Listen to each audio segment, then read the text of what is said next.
So unit number 1 जो आहे तो सर्व ब्रांचेसला सेम असणार आहे. Unit number 1. युनिट नंबर 1 मध्ये बेसिकली 2 चॅप्टर आहेत. पहिला आहे लिनियर डिफरन्शियल इक्वेशन LDE आणि दुसरा आहे ऍप्लिकेशन. आता application linear differential equation with application.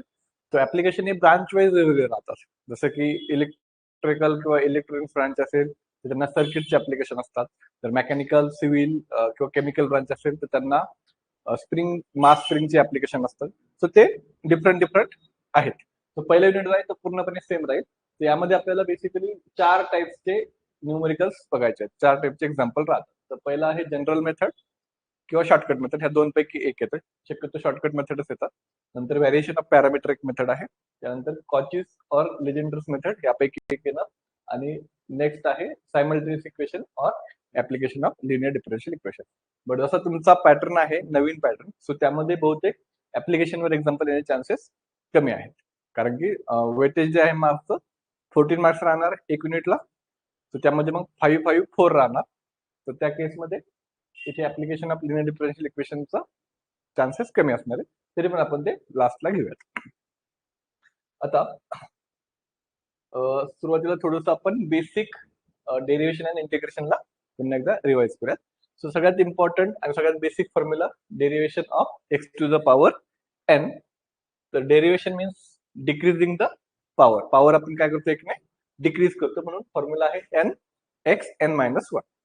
जर सपोज या ठिकाणी x स्क्वेअर आहे तर आधी पॉवर लिहिणार आपण, नंतर फंक्शन आणि फंक्शन मधनं एक कमी करायचं म्हणजे किती येणार, तो येणार 1. आन्सर येईल 2x 1 म्हणजेच 2x.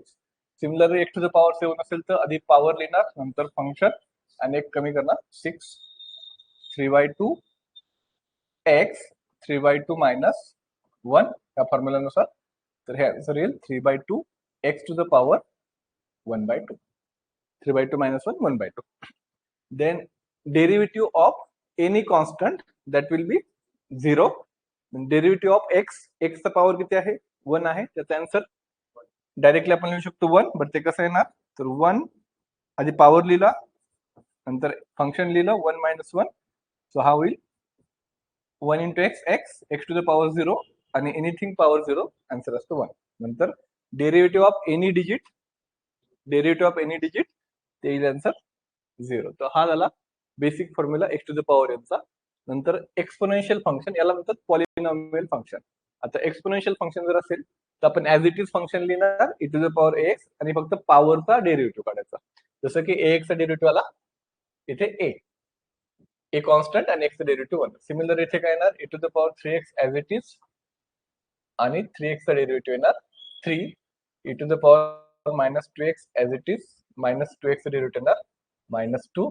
e to the power x square आहे, तर आधी फंक्शन ऍज इट इज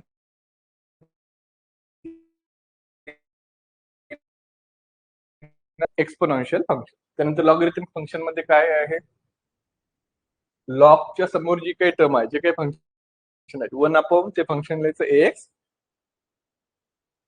तर हे येणार 1/x आणि x चा डेरिव्हेटिव्ह 1 येतो, म्हणून आपण शक्यतो तो 1 लिहित नाही, 1/x लिहितो. आता लॉग ऑफ साइन x असेल तर 1/sin x आणि डेरिव्हेटिव्ह ऑफ साइन येणार cos x. आता हे झालं आपलं लॉगरिथमिक फंक्शन. आणि फोर्थ आहे ते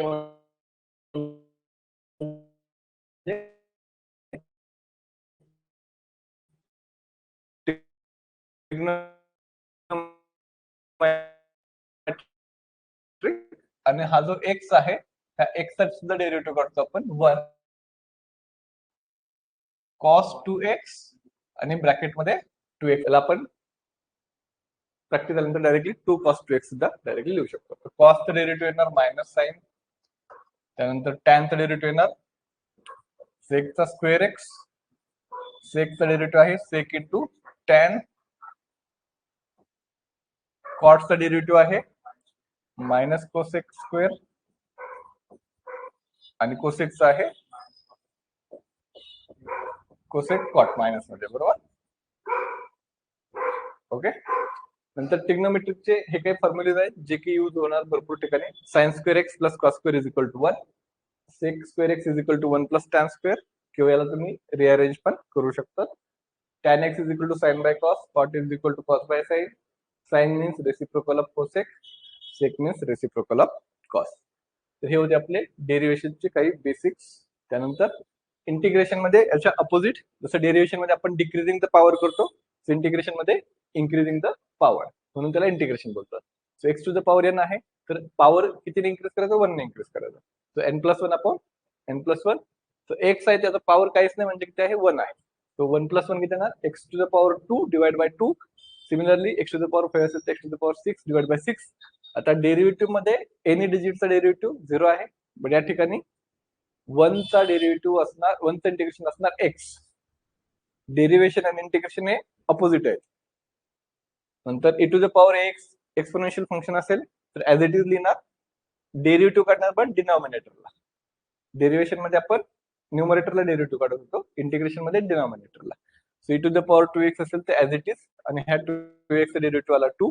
E to the power minus 3x integration E to the power minus 3x upon minus 3. नंतर ट्रिग्नोमेट्रिक फंक्शन मध्ये साइन एक्स जर असेल तर त्याचा इंटिग्रेशन येणार मायनस कॉस एक्स. म्हणजे जसं की कॉसचा डेरिव्हेटिव्ह मायनस साइन आहे, बट इथे साइनचं इंटिग्रेशन मायनस कॉस. कॉसचं येणार साइन, म्हणजे डेरिव्हेशन इंटिग्रेशन म्हणजे फक्त प्लस मायनसचा डिफरन्स आहे. नंतर इंटिग्रेशन ऑफ सेकचा square x dx is equal to tan x. आता या केसमध्ये काय करायचं, ज्यावेळेस आपल्याला इंटिग्रेशन येत नाही त्यावेळेस असा विचार करायचा की हा कशाचा डेरिव्हेटिव्ह आहे. तर सेकचा स्क्वेअर कशाचा डेरिव्हेटिव्ह आहे, टॅनचा डेरिव्हेटिव्ह आहे, म्हणून आन्सर येणार टॅन एक्स. आता हा जो फॉर्म्युला आहे हा आपल्याला भरपूर वेळा यूज होणार. Integration F dash of X upon F of X dx is equal to log of F of X. M two मध्ये पण भरपूर वेळा यूज झालेला आहे. त्याचा मिनिंग काय आहे, डिनॉमिनेटरला कोणतं फंक्शन आहे आणि त्याचा डेरिव्हेटिव्ह जर न्यूमरेटरला असेल तर आन्सर असतो log of denominator. For example, आता 1 बाय एक्स आहे, एक्सचा डेरिव्हेटिव्ह 1 आहे, म्हणजे हा फॉर्म्युला फिट बसतो, तर आन्सर येणार log of denominator that is x. Similarly cot x आहे, तर कॉट म्हणजे कॉस बाय साइन, साइनचा डेरिव्हेटिव्ह कॉस आहे, त्या आन्सर येणार log of denominator sine x. आता टॅन एक्स आहे, टॅन एक्स डायरेक्टली पण आपण लक्षात ठेवू शकतो किंवा ह्या फॉर्म्युलाने पण आणू शकतो. टॅन म्हणजे असतो साइन बाय कॉस, बट कॉसचा डेरिव्हेटिव्ह काय आहे, मायनस साइन आहे. इथं मायनस नाही तर मायनसला आपण काय केलं, ऍडजस्ट केलं, तर मायनस लॉग कॉस एक्स, किंवा याला आपण डायरेक्टली लिहू शकतो लॉग ऑफ सेक एक्स. नंतर हे काही फॉर्म्युले आहेत, हे आपल्याला शॉर्टकट मेथड मध्ये युज होणार. कॉस स्क्वेअर एक्सचा formula 1 plus cos 2x upon 2. Sine square एक्सचा formula 1 minus cos 2x upon 2. कॉसच्या वेळेस प्लस आहे, साइनच्या वेळेस मायनस आहे. नंतर a plus b bracket square, a square plus 2ab plus b square, a minus b bracket square, a square minus 2ab plus b square, a plus b bracket cube, या ठिकाणी ए cube plus 3a square बी plus 3ab square plus बी cube, plus मध्ये सगळे plus आहेत आणि minus मध्ये alternate आहे. ए cube minus 3a square बी plus 3ab square minus बी cube. तर हे होते आपले काही बेसिक फॉर्म्युलेज. आता आपण याला सुरुवात करूयात. युनिट 1 मध्ये आपल्याला काय काय लर्न करायचं आहे. तर युनिट 1 मध्ये आपल्याला बेसिकली वाय फाइंड आउट करायचा असतो. Y is equal to Y C plus Y P म्हणतात त्याला. तर वाय सी लाच आपण सी एफ म्हणजे कॉम्प्लिमेंटरी फंक्शन हे म्हणू शकतो, आणि वाय पी ला पर्टिक्युलर इंटिग्रल हे बोलू शकतो. तर आपल्याला टोटल काय करायचं आहे, वाय फाइंड करायचं आहे. आता वाय फाइंड करताना 3 मेथड आहेत, एक जनरल मेथड आहे, एक शॉर्टकट मेथड आहे, आणि एक पीओपी म्हणजे व्हेरिएशन ऑफ पॅरामीटर ही एक मेथड आहे. आता वायसी फाइंड आउट करायचे 4 सेपरेट मेथड आहेत, 4 वेगवेगळे टाइप्स आहेत, आणि वायपी फाइंड आउट करायचे हे 3 जे सांगितले, जनरल, शॉर्टकट आणि व्हेरिएशन पॅरामीटर. आता सपोज ऑक्झिलरी इक्वेशन कशाला म्हणतात,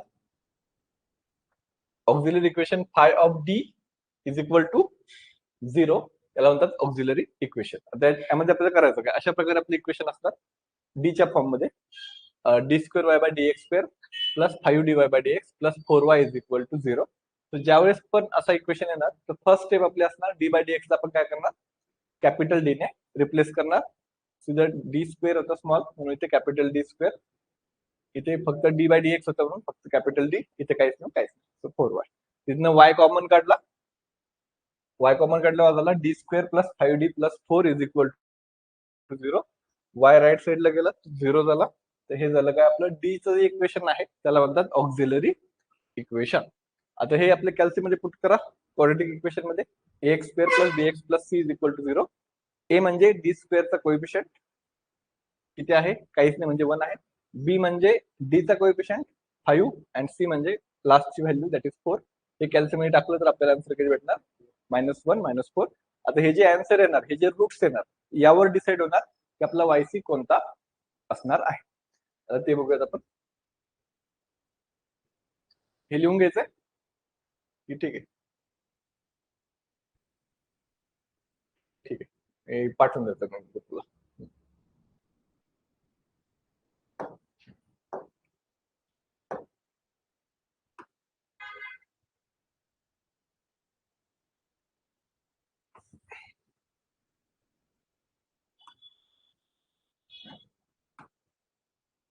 ठीक आहे. आता वायसी फाइंड आउट करायची 4 सेपरेट केसेस आहेत. सो पहिली केस कोणती आहे? Real and different roots. म्हणजे रिअल व्हॅल्यू असतील +1 -1 +2 -2 रिअल व्हॅल्यू आणि डिफरंट असतील तर मग पहिली केस यूज होणार. ज्यावेळेस रिअल म्हणजे M1 आणि डिफरंट म्हणजे M2 असे वेगवेगळे 2 रूट्स आलेले आहेत आपले. त्यानंतर काय असणार आपला C1 e to the power M1x plus C2 e to the power M2x. जर 3 रूट असतील तर मग C1 C2 C3 असे 3 कॉन्स्टंट येणार. जेवढे रूट तेवढे कॉन्स्टंट. त्यानंतर सेकंड केस आहे रिअल अँड रिपीटेड रूट्स. म्हणजे रिअल व्हॅल्यू आहेत बट रिपीट झालेले आहेत. जसं की 2 जर आला, आपले रूट्स जर आले तर त्या केसमध्ये काय येणार? C1x plus C2 e to the power M1x. आता इथे M1 लिहू शकते किंवा M2 लिहू शकते कारण दोन्ही पण कसे सेम आहे. आणि सपोज 3 रिपीट असले, 1 1 1 असं येऊ शकतो, तिन्ही रिपीट. त्यावेळेस मग काय C1x² plus C2x plus C3 e to the power M1x. आज आपण ते दोनच यावर एक्झाम्पल पाहणार आहोत. पहिला कोणता? रिअल अँड डिफरंट आणि दुसरा रिअल अँड रिपीटेड म्हणजे सेम. आता फर्स्ट एक्झाम्पल घेऊयात आपण. d³ by dx³ minus 6d² by dx² plus 11 divided by dx minus 6y. तर फर्स्ट स्टेप काय येणार? Replace d by dx by capital D. तर आपला आन्सर येईल हे d³ minus 6d² y plus 11d minus 6y is equal to 0. इथं d³ आहे म्हणून इथे आला कॅपिटल D चा क्यूब. आता इथनं काय करणार आपण? कॅपिटल D जो आहे तो कॅपिटल D नाही, कॅपिटल Y जो आहे तो आपण कॉमन काढणार. तर ब्रॅकेट मध्ये काय राहणार मग? d³ minus 6d² plus 11d minus 6 is equal to 0. ठीक आहे. यालाच आपण ऑक्झिलरी इक्वेशन सुद्धा बोलू शकतो. phi of d y is equal to 0 ते असतो काय? Auxiliary equation. हा जो y आहे राईट साइडला जर गेला तर काय होणार? 0 होणार. तर रिमेनिंग काय राहणार? फक्त क्वाड्रेटिक इक्वेशन राहणार क्यूब वाला. तर हे कॅल्शियम मध्ये पुट करा. ए बी सी डी ची व्हॅल्यू, ए ची व्हॅल्यू येणार 1, बी ची व्हॅल्यू येणार -6, सी ची व्हॅल्यू 11, डी ची व्हॅल्यू -6. कॅल्से आहे? ठीक आहे. तर याचे जे आन्सर येतील ते आन्सर येतील तुमचे डी इज इक्वल टू 1 3 2 किंवा 1 2 3 जे काही कॅल्शियम मध्ये येतील. याला इकडे तिकडे केलं तरी काही प्रॉब्लेम नाही, तरी पण आन्सर बरोबर असतं. ठीक आहे. तर हा झाला का आपला M1 M2 अँड M3. आता हे जे रूट्स आहेत ते कसे आहेत? रिअल आहेत आणि डिफरंट आहेत. म्हणजे फायनली आपला आन्सर काय येणार? YC चा आन्सर काय येणार? YC is equal to formula आहे power M2x plus C3 e to the power M3x.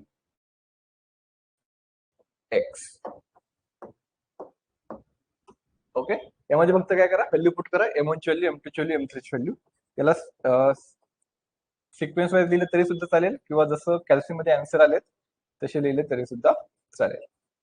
C2 e to the power 3x plus C3 e to the power 2x. तर हे झालं आपलं फायनल आन्सर.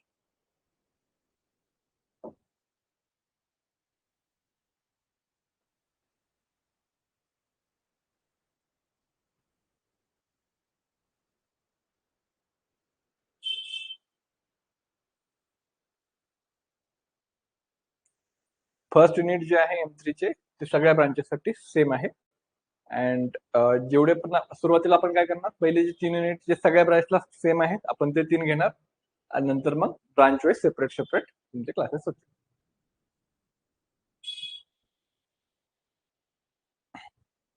ठीक आहे, समजलंय हे वायसी कसा फाइंड करायचा. याचे 4 आहेत टोटल, बट आपण आज 2 पाहणार, उद्या 2 पाहणार, तर त्यामध्ये क्लिअर होऊन जाईल. हे फक्त डायरेक्ट याला 2 मार्क असतात, म्हणजे आपल्याला पूर्ण जे 5 मार्क्सचं जे एक्झाम येतं ते वायसी प्लस वायपी दोन्ही फाइंड करायचे असतात. सो वायसी फाइंड करायला तर 2 मार्क भेटतात आणि पुढचे वायपी फाइंड आउट करायला 3 मार्क असतात. तसे टोटल 5 मार्कचा हा क्वेश्चन असतो.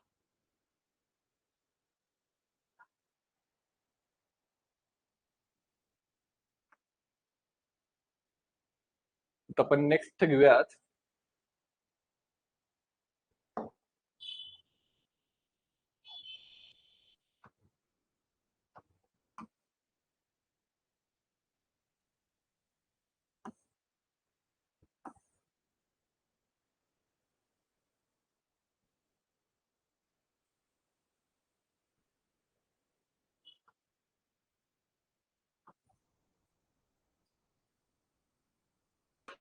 सेकंड एक्झाम्पल आहे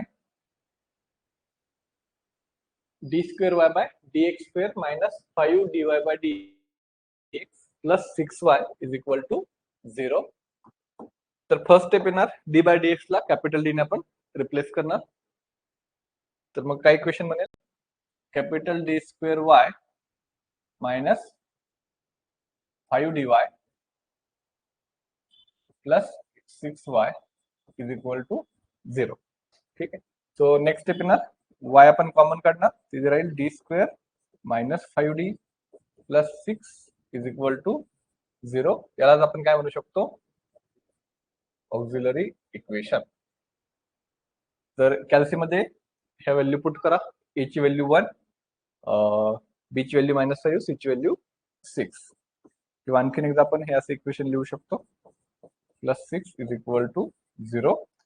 सो काय येईल बरं, 6 म्हटल्यानंतर मल्टिप्लिकेशन 6 झाली पाहिजे, addition -5, 3 and 2, right.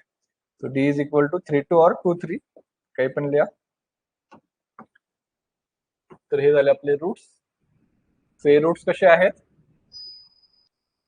Real and different, बरोबर, वेगवेगळे आहेत.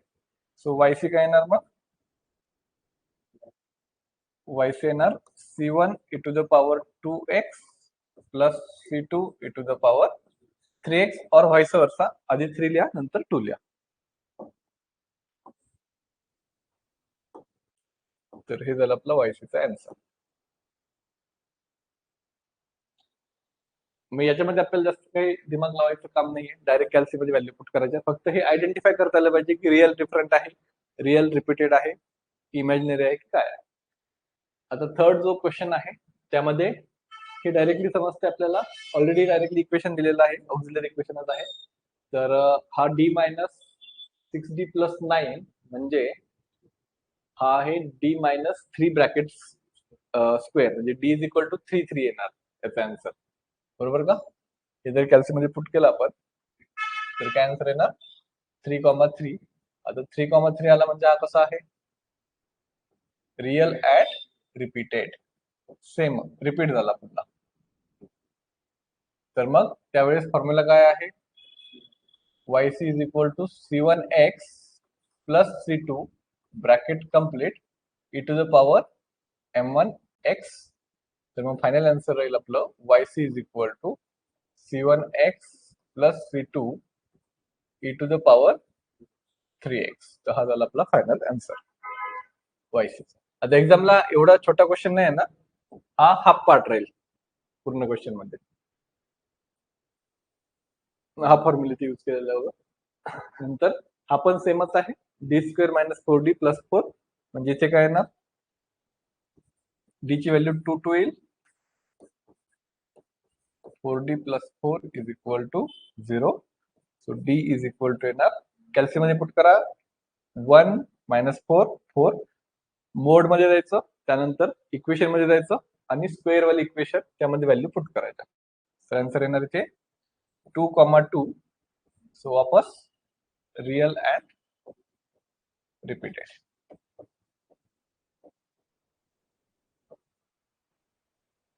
So final answer is y is equal to c1x plus c2 e to the power m1x म्हणजे 2x.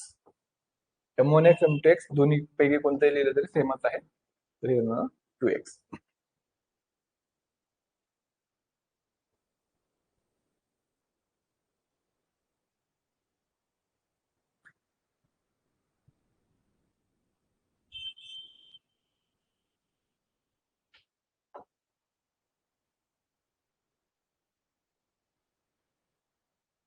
ओके.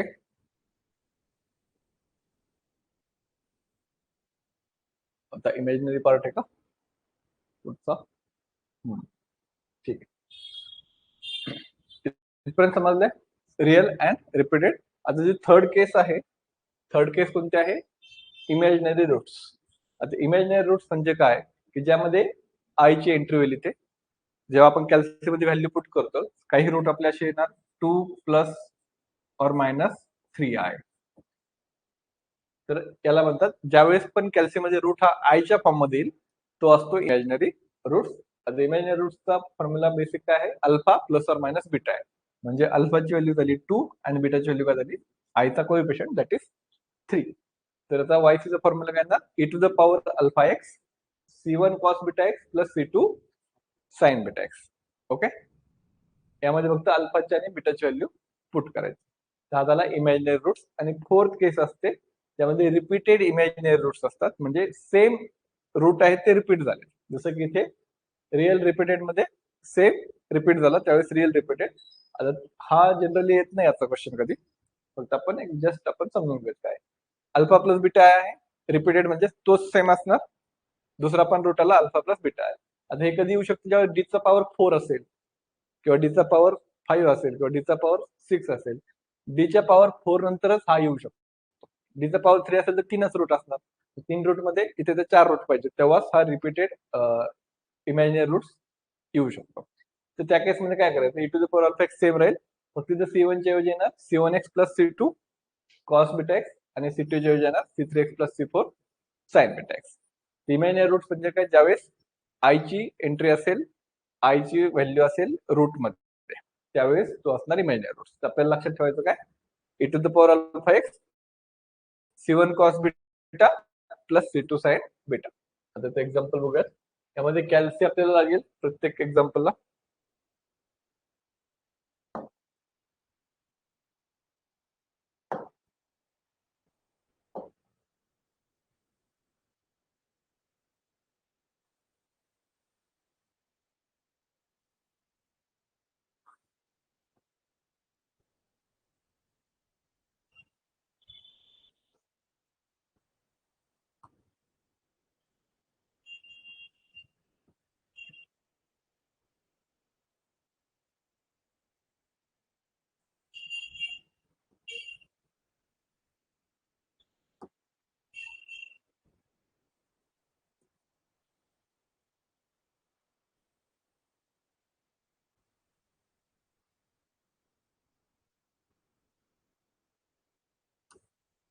ठीक आहे.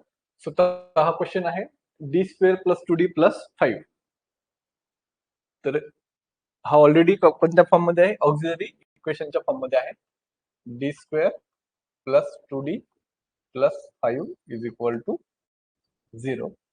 तर ए ची व्हॅल्यू 1 येणार, बी ची व्हॅल्यू 2 येणार, सी ची व्हॅल्यू 5 येणार. आपण इक्वेशन मध्ये व्हॅल्यू पुट केल्यानंतर तर काय आन्सर येईल मग? आता कम्प्लीट रूट नाही तर हा इमॅजिनरी मध्येच येणार आहे. तर याचे आपल्याकडे आन्सर तुम्हाला कॅल्सी मध्ये काय भेटणार? -1 प्लस 2i आणि दुसरा असणार -1 मायनस 2i. -1 कॅल्सी मध्ये असा येतो, एकदा प्लस येतो एकदा मायनस. याचाच मिनिंग काय आहे की रूट जो आहे तो आपला असा आहे -1 प्लस और मायनस 2i. तर हा झाला आपला अल्फा आणि हा झाला बीटा. तर फॉर्म्युला काय आहे? yc is equal to e to the power alpha x bracket C1 cos beta x plus C2 sin beta x.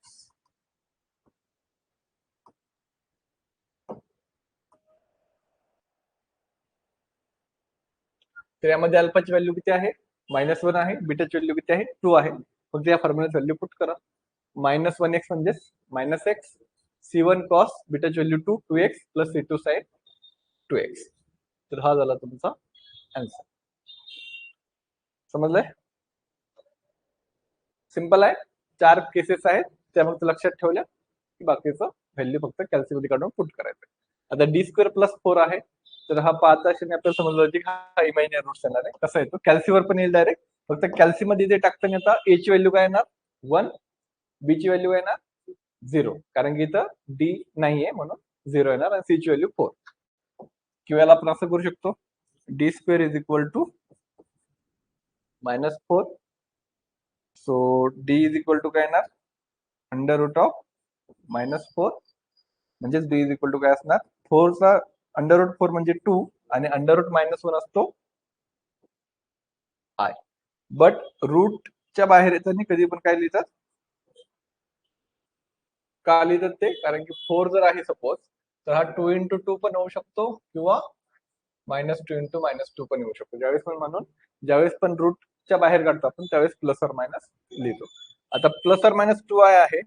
आपला फॉर्म्युला आहे अल्फा +or-2i. आता +or- आधी काहीच नाही, म्हणजे अल्फाची व्हॅल्यू किती झाली? 0, आणि आयचा कोएफिशियंट म्हणजे काय झाला? बीटा. तर ते बीटा पाहिजे. ते बीटाची व्हॅल्यू किती होईल? 2. तर मग फायनली फक्त काय करायचं आपल्याला? e⁴ अल्फा म्हणजे 0x C1 cos 2x plus C2 sin 2x. e⁴ किती असतो? 1 असतो. तर मग हे झालं आपलं C1 cos 2x plus C2 sin 2x. हे झालं आपलं फायनल आन्सर. आता हे बऱ्याच स्टुडंटला जमत नाही, हे डायरेक्ट नाही केलं तरी पण चालेल. फक्त कॅल्सीमध्ये व्हॅल्यू पुट करा, डायरेक्टली तुम्हाला +2i येईल, आणि दुसरा -2 येईल, म्हणजे +or-2i झालं.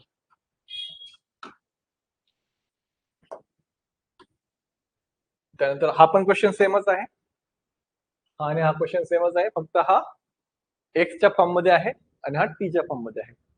तिथे काय होणार? फर्स्ट d/dt च्या ऐवजी कॅपिटल डी पुट करणार आपण. तिथे येणार d² x plus 4x = 0. x common काढा. d² plus 4 = 0. हा x राईटला गेला 0 होईल. So d² plus 4 = 0. Same question झाला. d² plus 4 = 0. सो d ची व्हॅल्यू काय येणार इथे? +or-2i, म्हणजे yc काय येणार? e⁴ 0t येईल. आता विथ रिस्पेक्ट टू t आहे म्हणून t येईल. C1 cos 2t plus C2 sin 2t. C1 cos 2t plus C2 sin 2t, and e⁴ 0 असतो 1. तर आपला फायनल आन्सर राहील yc = C1 cos 2t plus C2 sin 2t. नंतर next 2d²y/dx² - dy/dx - 10y = 0. तर या केसमध्ये बघा काय होईल? फर्स्ट ऑफ ऑल d/dx च्या ऐवजी आपण पुट करणार कॅपिटल D. तर हा होईल 2d²y - dy - 10y = 0. y जर कॉमन काढला तर राहील 2d² - d - 10 = 0. हे कॅल्सी मध्ये जर पुट केलं आपण, तर एक d चा आन्सर येईल आपल्याकडं -2, आणि दुसरा आन्सर येईल 5/2 किंवा 2.5. कॅल्सी मध्ये 2.5 पण येऊ शकतं. 2.5 5/2 म्हणजे सेमच झालं. तर हा कोणता झाला? Real and different.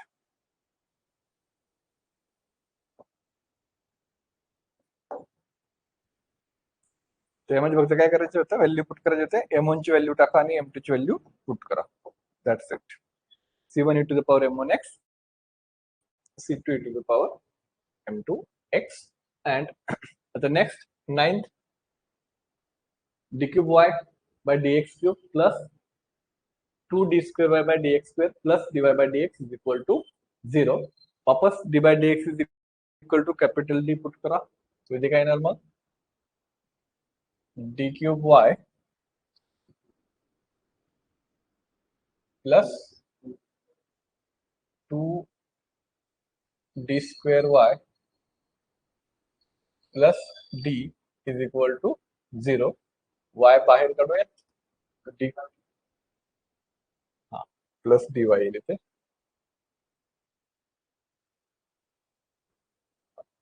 d cube plus 2d square plus d is equal to 0. त्यालाच आपण असं लिहू शकतो d cube plus 2d square plus d is equal to 0. Direct calculation मध्ये जरी पुट केलं तरी सुद्धा डायरेक्टली आपल्याला 3 रूट भेटणार. ए ची व्हॅल्यू 1, बी ची व्हॅल्यू 2, सी ची व्हॅल्यू 1 आणि डी ची व्हॅल्यू 0 टाकणार आपण.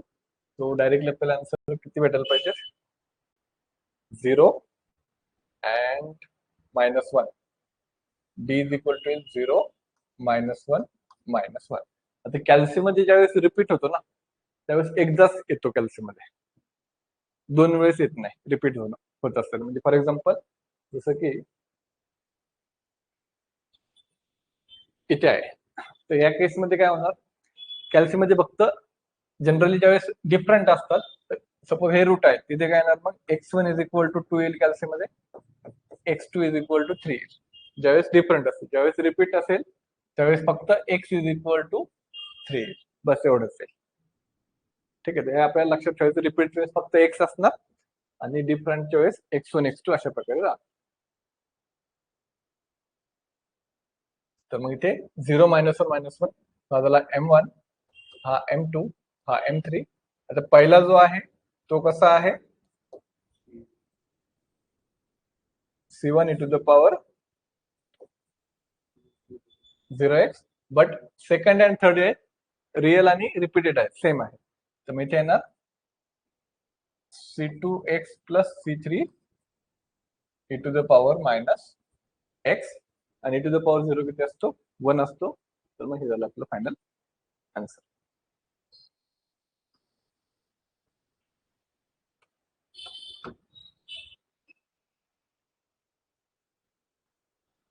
तर हे होते आपले काही क्वेश्चन्स वायसी फाइंड आउट करण्याचे. याच्यामध्ये वायसी मध्ये एवढंच आहे.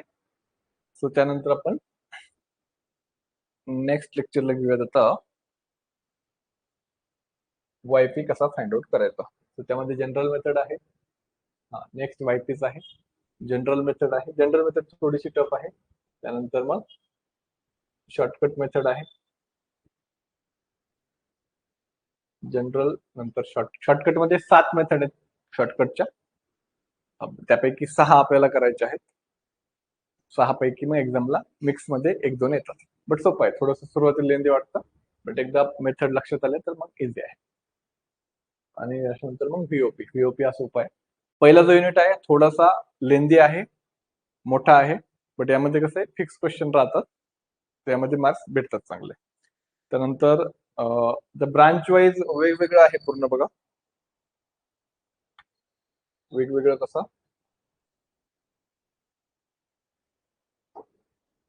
सिलेबस सांगतो मी ब्रांच वाईज तुम्हाला एकदा.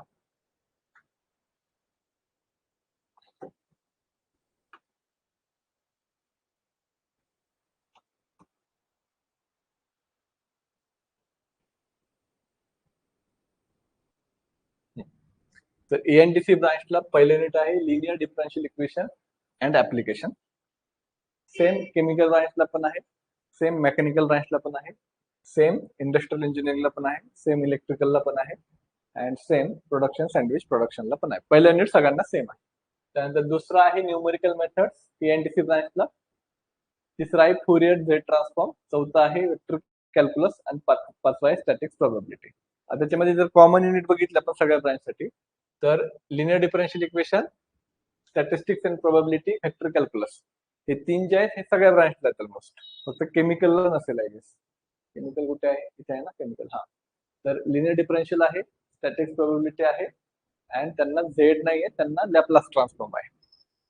त्यानंतर न्यूमेरिकल मेथड्स एएनटीसी ला आहे, इलेक्ट्रिकलला आहे, मेकॅनिकलला आहे.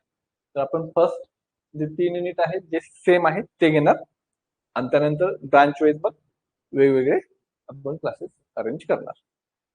तो सिलेबस ऑलमोस्ट 50% सेम आहे सगळ्या ब्रांचेसचा, बट ब्रांच वाईज प्रत्येक वेळेस 2-2 युनिट वेगळे आहेत. सिव्हिलचा पण सेमच आहे. सिव्हिल मेकॅनिकल सेमच असतो. सिव्हिल लिहिलं पुढे मी, अच्छा यात लिहिलं नाही वाटतं मी सिव्हिलचा. सिव्हिल मेकॅनिकल सेमच आहे. Linear differential equation, statistic probability, numerical methods, vector calculus.